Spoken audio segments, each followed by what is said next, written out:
everyone, my name is Shakia Patapong. My nickname is Piinpiin. I am student at Anuban Chiang Mai School.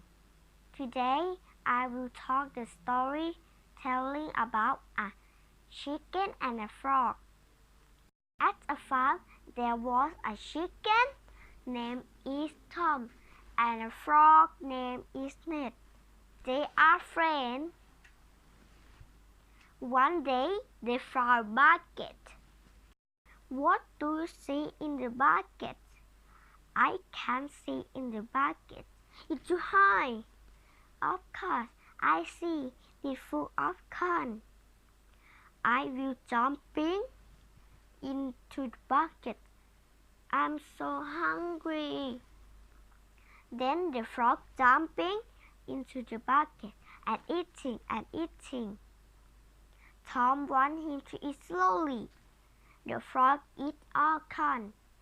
The frog eats too much and without any energy to jump back out.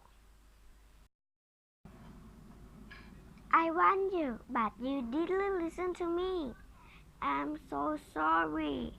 If you want to jump back out of the bucket, you must wait till you have so much. Get smaller. Sorry to hear that. The end. Thank you.